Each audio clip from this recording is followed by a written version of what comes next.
어렵습니다. 오늘 말씀의 제목은 부활 후 예수님의 말씀이라는 제목으로 함께 은혜가 되시기 바랍니다.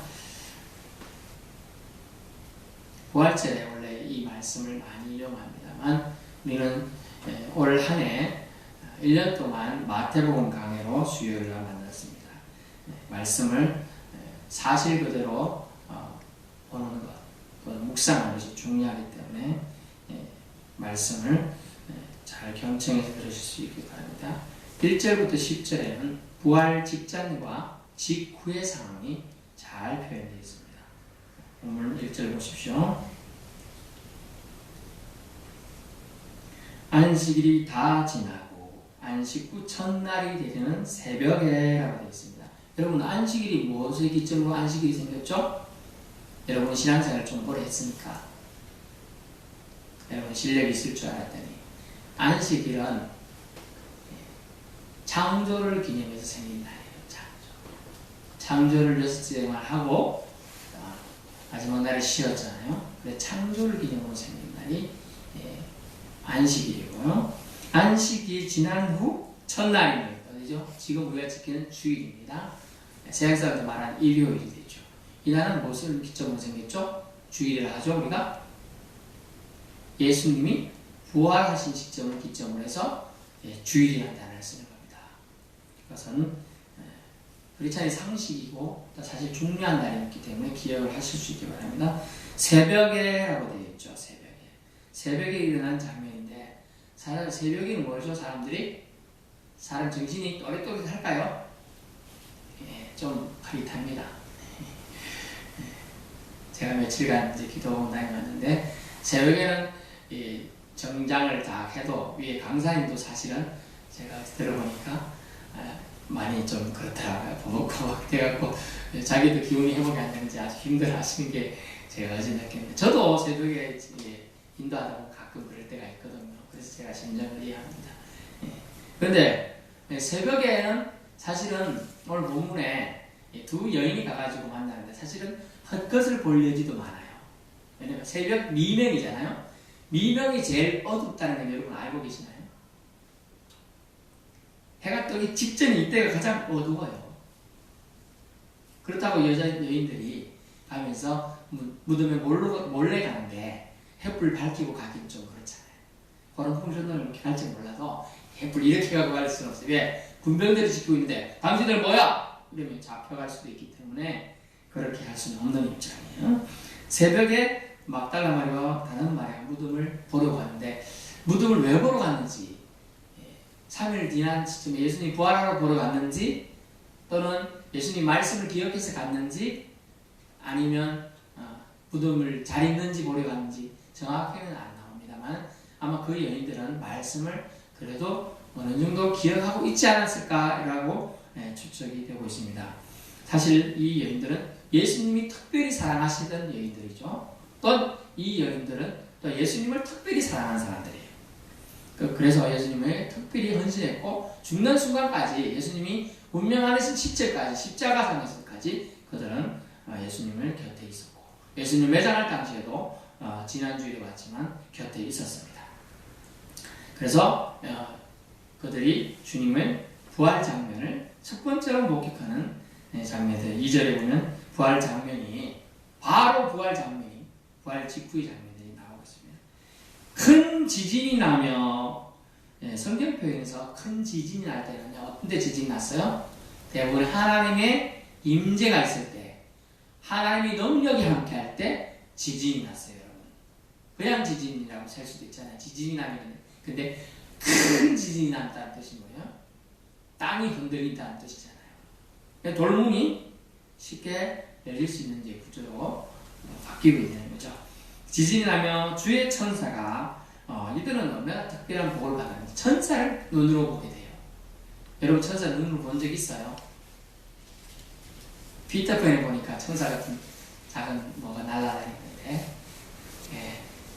천사 본 적이 없잖아요. 주의 천사를 봤습니다. 그리고 하늘로부터 내려와 돌을 굴려내고 천사가요 그 위에 앉아 굴린 돌 위에 이렇게 앉아 있었죠. 내가 굴렸어 하고 이렇게 다 앉아 있는 거지. 멋지게 앉아있는 표정으로 상상해 보세요. 그러면 더욱더 실감 날 겁니다. 그리고 근데 천사의 형상이 어땠다고 했어요? 그 형상이 번개 같고 그 옷은 눈같이 희건을. 눈은 여러분 본 적 있잖아요. 근데 번개 여러분 본 적 있어요? 봤어요? 그거 어떻게 봐요? 과학적인 상식으로도 이렇게 쳤다고 그냥 이렇게 표시할 뿐이지 그게 번개를 어떻게 생긴지 보는 건 아니잖아요. 우리가 하늘에서 이렇게 하고 마는 건데 그 형상이 번개 같다. 그럼 천사인지 어떻게 알겠어요? 그 번개 같은데. 어쨌든 초자연적인 힘이 작용했다는 것을 지금 설명하고 있는 겁니다. 누가요? 마태가요. 그러면서 그 초자연적인 형상 때문에 지키는 자들 4절에 그를 무서워하여 떨며 죽은 사람같이 되었더라. 오히려 이렇게 너무나 놀라운 광경이나 사실 귀신 같은 거 봤다 생각하세요. 천사라고 생각하면 천사는 좋은 거라 생각하잖아요. 악기를 봤다고 생각해요.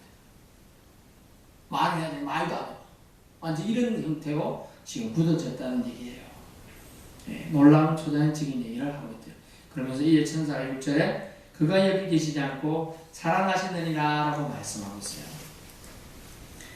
그러면서 먼저 갈릴리로 가시나니 라면서 갈릴리는 내가 예전에 예수님께서 내가 십자가 고난받고 죽고 먼저 갈릴리로 가 있을 것이다. 그때 다시 보자. 내게 사명을 부여할 거야. 그렇게 예전에 말한 적이 있어요. 그런데 그 얘기를 하시면서 먼저 갈릴리로 가신다고 천사들에게도 부탁을 이미 주님이 다 해놓으신 상태예요. 그래서 8절 무덤을 떠나서 그 여자들이 어땠냐면 7절에 먼저 빨리 가가지고 그의 제자들이 이르되 그가 죽은 자고 살아나셨고 너희보다 먼저 갈릴리로 가시나니 거기서 너희가 배우리라 하라고 말을 했어요. 그래서 내가 너에게 일렀느니라 하더를 이 소식을 들으니까 이게 헛것을 봤다 이래야 되는데 또 헛것 본 사람 천사가 말까지 지시해 주니까 즉 사명을 지금 부여한 거예요. 가서 전달해라 제자들에게 라고 한 거예요. 그래서 그 여자들의 반응이 무서움과 큰 기쁨으로 라고 했죠. 우리가 어떤 인간적인 사고방식으로 이해가 안 되는 데 나타날 장면이나 그런 것을 목격하거나 그런 상황을 겪으면 어떻게 되느냐 이 두 가지 현상이 나타나는 거죠. 큰 기쁨이 나타나든지 아니면 두려움에 무서움에 사로잡히든지 해요.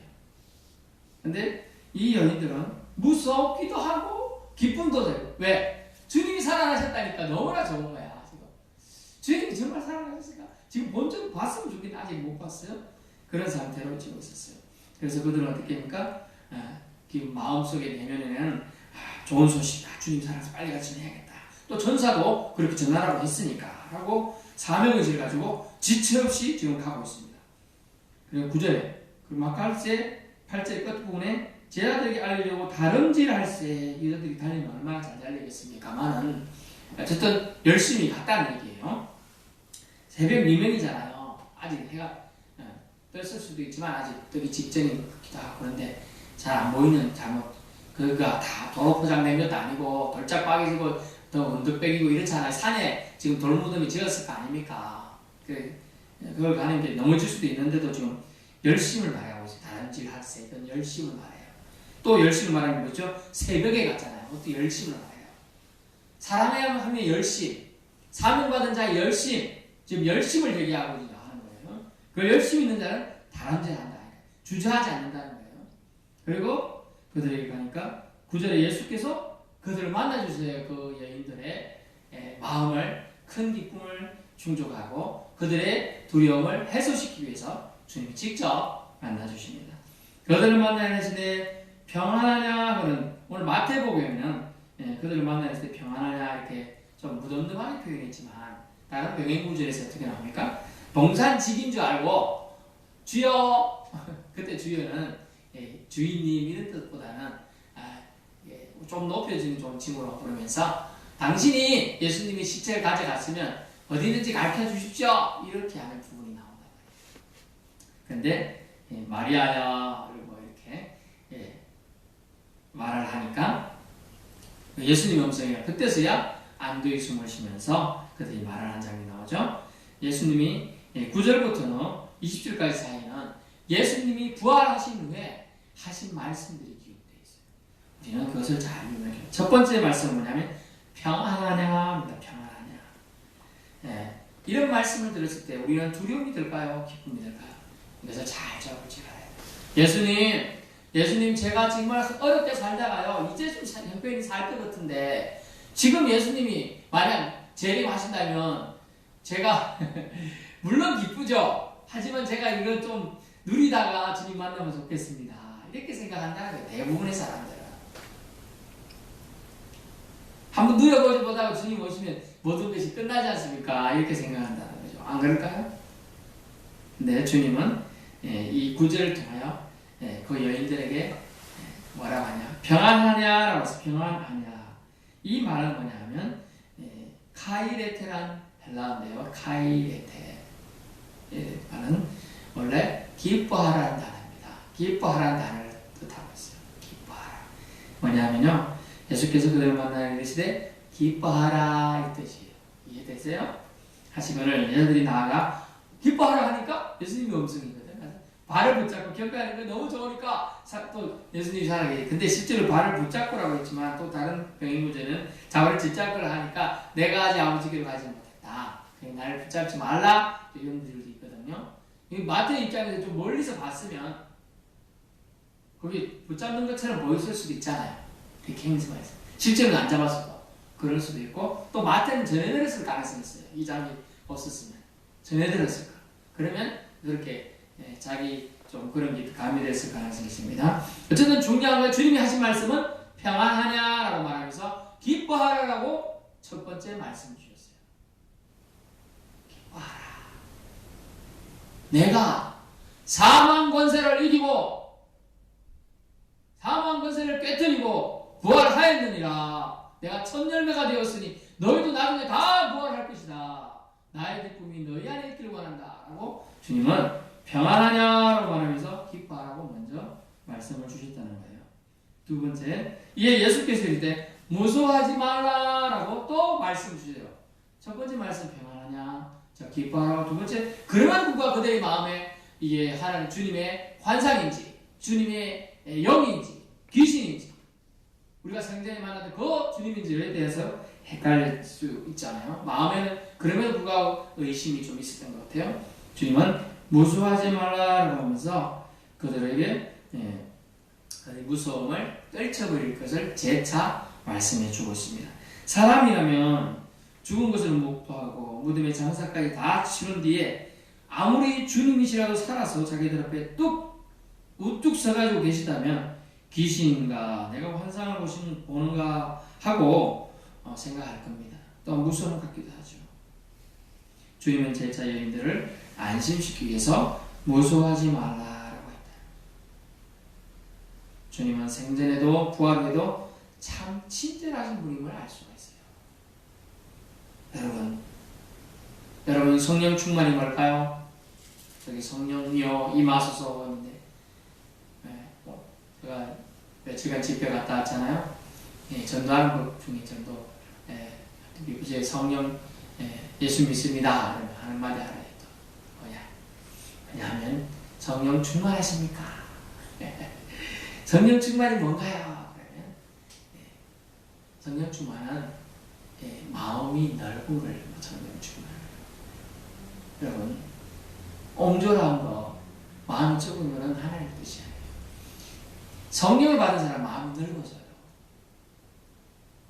왕상에 보면 솔로몬이 성전 목문실하고 기도하고 있어. 나에게 넓은 마음을 주시고 뭐 기도도 하고 막 그렇게 했습니다. 그래 받았잖아요. 그런 것들이 뭐냐면 성령 충만을 기대하는 마음들이죠. 성령 충만한 사람이 마음이 넓다라는 말이죠. 별거 아닌 것 같고 화내고 이런 것은 성령의 9가지 열매에서 많이 부족한 거예요. 사실 별거 아닌 것을 별거를 아니라고 치부할 수 있는 것이 성령 충만이에요. 그리스도인이 왜 착한 행실을 해야 될까요? 빛을 드러내기 위해서요? 예, 맞죠. 그런데 그리스도인을 임을 드러낼 수 있는 가장 좋은 방법, 세상이 사람들이 인정하는 최고의 방법이 뭐냐면 착한 행실이에요. 그래서 착한 행실을 하는 거예요. 그러면 선행 많이 하면 다 그리스도인이고 그러냐? 그건 아니에요. 예수 믿고 선행해. 예수 때문에 선행하고 예수 때문에 착한 행실하고 이래야 그것이 그의 영광이 아니라 주님의 영광을 드러내는 거기 때문에 착한 행실을 하는 거라 해야 한다는 걸 말하고 있습니다. 진짜 성령 받은 증거는 사랑이 많기 때문임을 알 수가 있어요. 여러분, 사랑이 많은 사람 어때요? 다른 사람을 잘 배려합니다. 이해하려고 노력해요. 여러분이 이해시 부족하면 성령이 아직 나는 좀 부족하다 생각하고 성령 충만을 더 구해야 될 줄로 믿습니다. 세 번째, 주님은 무슨 말씀을 하셨느냐? 19절의 말씀에 너희는 가서 모든 민족을 제자로 삼아 아버지와 아들과 성령의 이름으로 세례를 베풀라라고 말씀하셨습니다. 이것은 우리가 잘 알고 있는 마지막 지상 명령의 말씀이죠. 에베소서 4장 4절 한번 볼까요? 에베소서 4장 4절 말씀.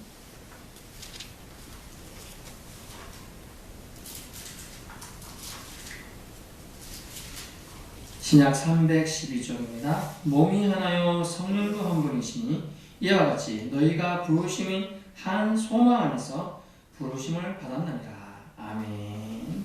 네. 한 소망 안에서 우리는 부르심을 받았는데 천국 소망이에요. 천국 소망. 천국에서 살 거에 대한 소망이에요. 여러분, 제일 희망이 없는 사람이 뭡니까? 죽으면 끝이라고 말하는 사람이에요. 죽으면 끝이 아니거든요. 새로운 출발인데 어떤 출발이냐? 심판 가운데 있는 출발이에요. 그런데 그 출발을 어떻게 받아들이냐는 그 사람 속에 누가 존재하고 살았느냐. 암령이 존재했는지 선한 법의 성령님이 주장했는지에 따라서 달라진다는 거죠. 그래서 그들이 제자들에게 제일 마지막 부탁한 것은 양육하라 그 얘기예요. 양육하라.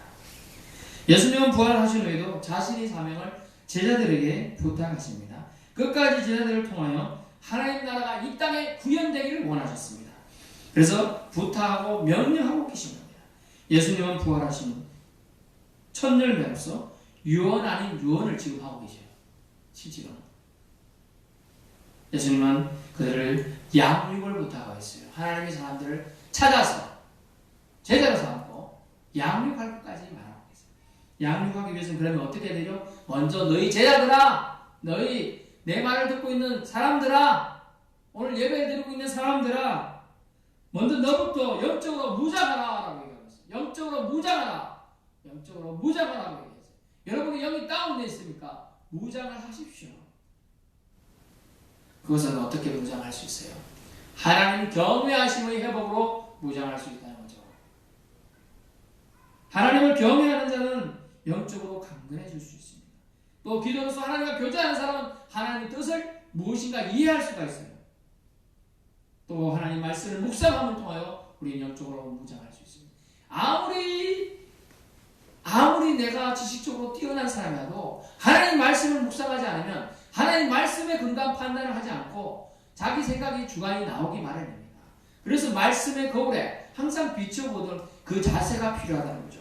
그것이 여러분이 영적으로 무장하는 비결이라는 것이죠. 그러므로 양육하기 위해서는 먼저 너희부터 영적으로 무장해라 라고 주님이 말씀하시는 것이 바로 19절 내용이 되는 겁니다.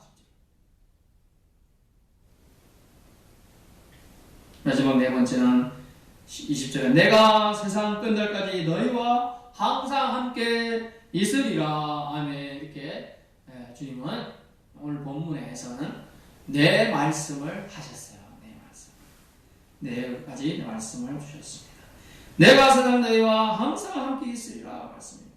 여러분, 동행해 주는 것, 어떤 일을 하면서 동행해 주는 것이, 함께 해 주는 것이 최고의 축복이에요. 최고의 친구예요. 오늘 말씀들을 보면 여러분이 어떤 한 해를 여러분 돌아볼 때 여러분에게 정말 중요하고 아주 좋은 조언을 해주신 분이 혹시 있나요? 있다면 그분은 여러분의 멘토입니다. 만약 여러분이 말했는데 여러분이 말을 새겨듣고 따르는 사람이 있나요? 그렇다면 그 사람은 여러분의 멘티입니다.